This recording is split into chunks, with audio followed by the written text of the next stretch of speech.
Mu kitundu kyaffe kino mu mboozi ya musajja mukulu Gen. Edward Katumba Wamala agenda kutunyumiza okuwamba kwa Gen. Idi Amin Dada gye kwamusanga n'engeri gy'okwabayisaamu. Zerubega Ibrahim Kasinga nkwaniriza mu mboozi ya musajja mukulu Gen. Edward Katumba Wamala gye yawandiika mu kitabo kye kye yatuuma Endurance. Musajja mukulu n'agamba nti first term yasooka mu kibiina ekyomusanvu bagite P7. Maama we yakiraba nti musajja mukulu ono yali yeetaaga ensawo mwatwalira ebitabo. N'olwekyo kye yakola kwe kumutungira ensawo nga yagitunga mu lugoye olwa gomesi. Nti omu ku baana ab'obuwala musajja mukulu Katumba be yali asoma nabo yamusekerera nnyo olwalaba ku nsawo nga musajja mukulu ono agikutte nga yakoleddwa mu lugoye, era nga yakiraba nga kyewuunyisa nnyo okubeera nti omwana ow'obulenzi akwata ensawo etungiddwa mu lugoye mu kifo ky'okubeera nga bagula ensawo okuva mu dduuka. Nti omuwala ono yasekerera nnyo Gen. Edward Katumba Wamala okutuuka akaseera kamu musajja mukulu ono bwe yeekyawa n'akuba omuwala ono oluyi olw'amaanyi ku matama ne lumukwasa kanzunzo okukakana ng'agudde wansi. Omwana ono yakaaba nnyo era omusomesa waabwe Mr. Paul Luganda olwawulira ekyali kibaddewo yakwata kiboko n'akomerera musajja mukulu ono Katumba kiboko ezawulira ddala 6 wabula nga zaali z'amaanyi, era nga Katumba agamba yamala wiiki ennamba nga kiboko zino akyaziwulira ku kabina. Mr. Paul Luganda bwe yali akuba Katumba yamutegeeza nti omukyala tebamukuba, nti era okuva olwo amagezi gano omusajja mukulu ono Katumba tegamuvanga mu mutwe, era ng'akimanyi bulungi nnyo nti tayinza kukoona ku mukyala yenna. Ono agamba nti olw'ekikula kye amaanyi g'alina tekakona okutendekebwa kwe yafuna ayongedde okwewala okubeera ng'afuna ekimutataaganya n'abakyala, olw'ensonga nti singa abeera alwanaganye naye ebiyinza okuddirira tebibeera birungi. Katumba agamba nti mu misomo gye yayongerako ebintu ebirala ng'ebyemizannyo, era ng'ono yali mukwasi wa ggoolo nga yali mulungi nnyo. Emisomo gye gyatambula bulungi, era ng'emizannyo emirala gye yayongerako kwe kwali tennis ne handball. Katumba agamba nti yagezaako okuyimba wabula teyali mulungi nga bw'atandikira mu alto akomekereza agenze mu soprano, bw'atyo n'asalawo kubeera ng'ava mu kwaya. Nti kyokka yadde nga kwaya yagivaamu, naye bwe yayingira amagye okuyimba kwamunyumira nnyo olw'ensonga nti mu magye tewaliyo bya kusengeka maloboozi, nga buli omu ayimba nga bw'aba asaanye. Katumba agamba nti ayagala nnyo musiki kubanga amukkakkanya ebirowoozo, era nga musiki gw'asinga okunyumirwa yeewe omwoyo teekako n'obwa kyaki. Katumba agamba nti tasobola kukuba bivuga wabula anyumirwa nnyo bbandi era ng'alina mikwano gye egiwera, ng'ayambye n'abaana ab'obulenzi bangi okubeera nga bakuza ebitone byabwe mu bibinja bye babeeramu ebya musiki. Musajja mukulu n'agamba nti emisomo gye gyatambula bulungi wabula waliwo ekintu kimu ky'atayinza kwerabira ekyateekebwa ku lipooti ye. Omukulu n'agamba nti yali omukulu w'essomero Mr. Wakataama yawandiika ku lipooti gye yatereka n'okutuuka olwaleero ng'agamba nti olunaku lumu Katumba ajja kubeera omukulembeze. Omukulu w'essomero teyategeeza bukulembeze ki bwe yali ayogerako oba bwamutendera ki, wabula emyaka mingi nga giyiseewo Katumba agamba nti kyatuukirira kubanga abaddeko omukulembeze mu bifo eby'enjawulo, omwali okuba nti yaliko brigade commander, ssenkagala w'ekitongole ekya poliisi, yaliko komanda w'eggye lya UPDF ery'oku ttaka, yaliko omukulu w'eggye ly'eggwanga, teekako okubeera minisita omubeezi ssaako minisita omujjuvu owa Works and Transport olwaleero. Katumba agamba nti bwe yali ku ssomero yeegatta akabondo akaba sikawutu, era ng'ebimu ku bintu bye yayiga mu busikawutu bwe bwesigwa. Nti kilabu yabawanga emirimu egy'okkola omwali egy'okkuŋŋaanya ssente mu nkola eyitibwa Bob a Job. Nti enkola eno baatuukiriranga omuntu yenna ne bamusaba oba alinayo omulimu, olwo nga bamala okugukola nga babawa ssente. Bano babawanga kkaadi ya Bob a Job mwe bajjuzanga ssente ezaabeeranga zibaweereddwa, era bwe baawuzangawo ssente mu bbanga lya wiikisi 2 nga bazitwalira abakulu baabwe nga bazibawa. Nti weewaawo abamu ku banne baajingiriranga ssente ze baateekanga mu kkaadi ezaabeeranga zibaweereddwa, wabula ye teyakikola kubanga yali alaba simuze mulungi. Gen. Edward Katumba Wamala agamba oluvannyuma lwa ttaamu ey'okusatu mu kibiina ekyomusanvu emisomo gye nate era gyafunamu okutataaganyizibwa. Nti gyali mirundi 2 Katumba ono nga bamutuma okubeera ng'abaako byagula mu katale, wabula nga ssente zimubulako nga tamanyi na ngeri ki gye zibuzeemu. Nti wabula yakanyanga kwekenneenya ssaako n'okuzinoonya mu nsawo nga teziriimu, era nga ku mirundi gino yaddanga yeewaka nga talina byaguze. Mukulu wa Katumba Benoni tiyawulirizanga kunnyonnyola kwonna Katumba kwe yakolanga era nga yannyonnyola mukulu waabwe Kiggundu ssaako ne basisita be nga musajja mukulu ono Katumba bwe yali afuuse omuyaaye w'omu kibuga. Okumutaasa obuteeyongera kubeera muyaaye, ekiteeso kyaleetebwa nti bamuzzeeyo ku kyalo ky'ewaabwe Bweza abeere ne kitaabwe. Nti ebyembi bino byonna bwe byabeererawo bali bateekateeka kubeera nga bagenda okukyalirako kitaabwe mu nnaku eza Krisimansi ezaali zisembedde. Katumba bwe batyo bamulagira okusiba emigugu gye, wabula agamba nti weewaawo yali aludde okulaba kitaawe era ng'ayagala okumulaba, wabula ekyokubeera nga addayo okubeera e Bweza nga si kyayagala era nga takirootangako. Ono yasula birowoozaamu era nga buli waalowooza ku lugendo lw'okugenda e Bweza alaba nga kirooto kya ntiisa. Ku mulundi guno baatambula olugendo Katumba lwe yali tatambulangako, lwe lw'okuyita e Masaka okugenda e Bukakkata. Bwe batyo baalinnya fferi okubajja ku mwalo gw'e Bukakkata era nga baatambulirawo kilomita 160 okutuuka ku mwalo guno. Katumba agamba nti olugendo lwonna lwamalawo essaawa ezawerera ddala 5 naye nga mu lugendo lwonna yali siiye ng'abirowoozaamu ng'alaba ng'omukolimire. Yali alowoozamu ki kyagenda okukola nga azzeeyo e Bweza okuggyako okuyiga okuvuba, wabula ng'ate agattamu n'okubeera nti agenda kubeera n'emikwano nga kuno agattako okubeera nti agenda e Bweza aleke mikwano gye ng'ebyo byonna bimuleetera okulowooza oba yeesuule mu mazzi. Nti omukulu ono wabula bwe yakirowoozaamu ng'ekyokwesuula mu mazzi kirowoozo kya busiru. Katumba agamba nti ebiseera ebyo baatambuliranga essaawa ezawerako okubeera nga bava e Bukakkata okugenda e Buggala, nti wabula olwaleero olugendo lwanguwa nga ne fferi esobola okutambula emirundi egiwerako olunaku ng'egenda bw'ekomawo. Katumba agamba nti kyaddaaki baatuuka e Bweza ne basisinkana taata waabwe eyali omusanyufu okubeera ng'abalaba. Batabani be ababiri teekako ne bawalaba abasatu nabo baali basanyufu okumulaba, wabula okuggyako Katumba ye yali alina ebirowoozo mu mutwe ng'alowoozaamu engeri gy'agenda okuwangalira mu kitundu kino n'ebiseera bye eby'omu maaso bwe bigenda okufaanana.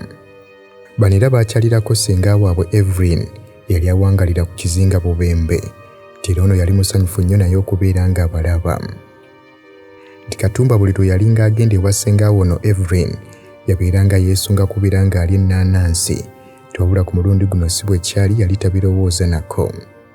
Bano bwe baatuukayo, Benoni yatandika okubeera nga annyonnyola ssenga waabwe Evelyn engeri musajja mukulu ono Katumba gye yali afuusemu omuyaaye ku kibuga, era n'amutegeeza nti basaanidde kumwesiga n'omulundi n'ogumu. Ssenga waabwe mu kuwuliriza nga bamunyumiza kyeyava abuuza Benoni Katumba akola atya mu kibiina. Wano Benoni yaddamu ng'anyeenya omutwe ng'amukakasa nti akola bulungi. Taata wa Katumba ne ssenga we beegayirira Benoni okubeera ng'awa Katumba omukisa omulala era nga bw'anaddamu okweyisa obubi olwo alyoka amusindika abeere ewa ssenga we. Nti Benoni yalinda okuddamu okusaba kuno kwali kukoleddwa paka olunaku olw'enkeera. Nti wabula mu kiro ekyo nga Benoni tannaba kubeera ng'addamu okwanukula kwe, Katumba agamba nti bye bimu ku biro ebikyasinze okubeera ebiwanvu mu bulamu bwe. Ono yali abirowoozaamu Benoni ki kyagenda okubeera ng'ayanukula. Mu kaseera nga bali mu kweteekateeka okuva ku kyalo Bweza, musajja mukulu ono Benoni yayita kitaawe ne boogeramu obwama. Oluvannyuma lw'okwogerezeganya, Katumba agenda okulengera kitaawe ng'ali mu kumwenya, era kye yakola kwe kuyita Katumba ono n'amuzza ebbali n'atandika okumubuulirira n'engeri gy'alina okweyisaamu. Kitaawe yamutegeeza nti alina okwetondera Benoni olw'ebyo byonna bye yali amusobezza. Katumba olwamugamba ebyo yawulira ng'atoowolokose ng'alinga omusibe abadde ku kibonerezo eky'okuttibwa kyokka n'asonyiyibwa. Omukulu ono yatandika okusanyuka ng'alaba agenda kuddayo asisinkana emikwano gye n'okubeera ng'atereeza ebiseera bye eby'omu maaso. Ekikulu eky'okwetondera Benoni yali alaba nga kikolwa kitono nnyo era ekintu kye yakola. Katumba agamba nti ebbanga lyonna yasigala ng'ayagala ssengaawe ono kubanga yali mukyala omugezi awuliriza ensonga nga tannaba kubaako kyayanukula. Era nti Katumba okutuuka olwaleero ajjukira nnyo enneeyisa ya ssengaawe nga naye kwatambulira tamala gaanukula yadde okusalawo kwonna nga tamaze kwekenneenya nsonga. Nti ebyembi. Bismillahirrahmanirrahim. Assalamu alaikum wa rahmatullahi wa barakatuhu. Nze Haji Kaboggoza omusomi w'edduwa ntereeza ensonga z'amaka ebyenfuna n'endwadde ezitategeerekeka. Haji Kaboggoza omusomi w'edduwa nsiŋŋaanibwa Ekitigoma ku Lwejjinja. Bw'obanga otuuse Ekitigoma mu ttawuni ku siteegi osobola okuba ku nnamba z'essimu ezo z'olaba zitambula. Gwe wenna ali ewala oyinza okuyita ku mukutu gwaffe ogwa WhatsApp ku layini eyo eya MTN obudde bwonna mbeerako. Webale kunyumirwa byafaayo naye okimanyi nti buvunaanyizibwa bwaffe okulwanyisa omusujja gw'ensiri nga tusula mu butimba. Naye jjukira nti waliwo ensiri ezituluma nga tetunnaba kwebaka. N'olwekyo ezo zeewale nga weesiiga Ropa Free Mosquito Repellent. Tewali nsiri ejja kuluma. Ropa Free Mosquito Repellent ojja kumusanga mu pharmacies nga Africa Wandegeya, Spring ne Kamkea ku Wilson Road ne Mega Supermarkets opposite Old Tax Park ne Garden City. Nti ebyembi wayitawo emyaka mitono nnyo senga waabwe n'afeera ne bamuziika e Bubembe. Jeno Edward Katumba Wamala agamba nti okutuuka olunaku olwaleero bw'abeera ne ssente y'omuntu yenna agikwatanga akalera ka mwana nga taagala kuddamu kukola nsobi nga gye yakola ku biseera ebyo. Nti ebikujjuko bya Christmas byagenda okuggwako nga n'ebibuuzo by'ekibiina ekyomusanvu nabyo biteereddwa. Era nga ebibuuzo bigenda okudda nga musajja mukulu ono Katumba y'omu ku bayizi abaana abaasinze okukola obulungi mu ssomero lyonna abayitira mu first grade. Abayitira mu first grade kwaliko Katumba Edward mwennyini, Mary Naziwa, Matovu ne Gahamya. Olwo omusajja mukulu Bakataame yali akulira essomero teekako n'abasomesa abalala. Bonna bakkiriziganya ne bategeeza nti ebbanga libadde liyise nga tebafunayo first grade yonna. N'olwekyo abakulu bano baasanyuka nnyo olw'omusomesa Mr. Paulo Luganda yali akoze obutaweera okulaba nga abayizi bano bafuna first grade eno. Ebibuuzo eby'ekibiina ekyomusanvu nga bimaze okudda, Katumba Wamala baamuwa ekifo ku Old Kampala Senior Secondary School, essomero eryali ery'abafuzi b'amatwale. Omukulu ono yali alina okumala emyaka 6 egiddako ng'ali mu ssomero lino, era bwe batyo baamuwa yunifoomu okwali empale enzirugavu, teekako essaati enjeru ne ttayi eya bbulu omwali obukuubo. Wabula wiikisi 2 zokka ng'omukulu ono atandise okusoma, omukulu w'amagye Major General Idi Amin Dada yamwamulako eyali Commander in Chief, musajja mukulu President Milton Obote. Mu budde obw'ekiro ku lunaku olwo olw'Emmande ng'enakusomeza 25 January 1971, bano baawulira amasasi nga gagenda mu maaso n'okuvuga nga gava mu mmundu entono teekako n'ennene. Bano baawulira emiranga nga giva mu malire Mechanized Specialist and Reconnaissance Regiment wagite Barracks ey'okulubiri. Bano okutya kwabeeyongera nga balowooza nti oboolyawo ebikompolo ebiri mu kuyisingana biyinza nabo okubatuukako, oba si kyo nga bayinza okutwalibwa ng'ab'eŋŋanda oba ab'emikwano gy'abamagye abali mu Barracks ey'okulubiri. Nti ab'ebyokwerinda baali batutte akaseera nga beeyagalira mu Barracks eno, obula akaseera kaali katuuse nga bibaddugalidde. Emmotoka z'amagye baaziwulira ekiro ekyo nga zivulumulwa nga zidda kumpi buli ludda, era ng'ekintu kye baali balina okukola okubeera obulungi kwe kusigala munda mu nnyumba. Obudde olwasaasaana, abakyala baatandika okuva mu Barracks eno nga basibye engugu zaabwe nga bazitadde ku mitwe, teekako n'abaana be baali baweese ku migongo. Benoni Kiggundu teekako n'abaana baabwe baasalawo kusenguka bagende ewa maama waabwe yali abeera e Lusaze okusobola okutaasa obulamu. Bano baatambulira akatemerera akaali kawerako nga baatambulira ssaawa 2 nga baasalawo kwetooloola nga bayita mabega w'akayanja ka Kabaka ne boolekera Erungujja paka Lusaze. Bano baasobola okusibamu ebyali byangu okugenda ewa maama waabwe era ebisinga obungi nga babireka mu nnyumba. Nyaabwe teekako ne bbaawe baali basanyufu nnyo okulaba abaana nga basobodde okutuuka olw'ensonga nti baali beeraliikirivu olw'ebyo byali bigenda mu maaso. Nti eggwanga lyonna lyali ku mbeera ya bunkenke okumalira ddala essaawa ezaawera era nga music w'amagye yali ali mu kuzanyira ku Radio Uganda. Radio Uganda radio yokka yaliwo akaseera ako era nga abakulu bano baali tebamanyi kikigenda mu maaso paka olunaku olw'enkeera mu ssaawa nga 6 ez'omutuntu. Bano baawulira eddoboozi eryali eddene erya Warrant Officer 1 Samu Aswa eyagenda ku Radio Uganda n'alangirira ng'amagye bwe gawambye, era amagye gano gaawa ensonga 18 lwaki bawambye, omwali enkola ey'obulyake n'obukenuzi, obusosoze mu mawanga, okukwata obubi ebyenfuna, teekako n'ekigendererwa kya gavumenti eky'okkaka abantu nga babasindika mu nkambi z'abakozi. Aswa era yategeeza eggwanga ng'amagye bwe gasazeewo okubeera nga Major General Idi Amin Dada yaba akulembera eggwanga. Okwogerako eri eggwanga okwaddako, musajja mukulu Amin yakakasa eggwanga nga ye bw'atali munnabyabufuzi wabula munnamagye omutendeke era nga taagala kubeera mukulembeze wa ggwanga n'omulundi n'ogumu. General Idi Amin yagenda maaso n'okutegeeza nti yagenda kubeerawo kaseera katono nnyo okusobola okubeera ng'atereeza eggwanga lino, era bw'anaaba amaze okulitereeza bagenda kukwata obuyinza babuwe omukulembeze omuntu wa bulijjo yaba agenda maaso n'okufuga eggwanga. Nti wabula bye yayogera si bwe kyali kubanga yafuga eggwanga lino mu myaka egyali 8 mulambirira. Oluvannyuma lwa bano okuvaayo ne boogera ku Radio Uganda, waliwo okusanyuka kw'otalabanga okwetooloola Uganda yonna okuggyako mu kitundu eky'Erangona Acholi. Nga bino bisangibwa mu mambuka g'eggwanga Obote teekako n'abamu ku bakulu mu magye akaseera ako gye baali basibuka. Ti mu Kampala, enkumi n'enkumi zeeyiwa ku nguudo, bano baazina amazina ne bakuba enduulu nga bwe baleekaanira waggulu nga batendereza amagye okubeera nga gabanunudde okubajja mu bukulembeze obwaliko. Nti emmotoka zonna omwali emmotoka entono n'ennene nga mwotwalidde ne zibbaasi zonna zaali zitaddeko endagala ng'abantu batudde kumpi buli awasoboka ku mmotoka zino, abaali waggulu teekako ne madirisa nga bonna bagenda baleekaana nga balaga obuwagizi bwe balina eri amagye agaali gawambye. Musajja mukulu Obote akaddake yali ali mu kuva mu Singapore gye yali mu Kyogamu, bamutegeeza nti bamuwambye ng'ali mu nnyonyi, era bwe batyo ne basalawo kubeera ng'ennyonyi bagyolekeza mu kibuga Nairobi mu ggwanga erya Kenya. Gavumenti y'eggwanga erya Kenya yali ekulemberwa Pulezidenti Jomo Kenyatta akaseera ako, ye yali akkiririza mu byenfuna ebya capitalism, wabula ng'ate ye musajja mukulu Obote yali akkiririza mu socialism. Nti kino kirabika kye kyaleetera musajja mukulu Jomo Kenyatta okutegeeza Obote nti anoonye ensi endala mwagenda kuba ye tajja kusobola kubeera naye. Era mu nnaku ezaali wakati w'2-3 Obote ono yasalawo kubeera ng'ayolekera mu kibuga ekikulu ky'e Tanzania Dar es Salaam. Tanzania okufaananako Uganda, Pulezidenti waabwe Julius Nyerere yali akkiririza mu nkola ya socialism, obanga obaolyawo y'ensonga lwaki tebaalina buzibu bwonna kubeera nga bayamba musajja mukulu ono Obote.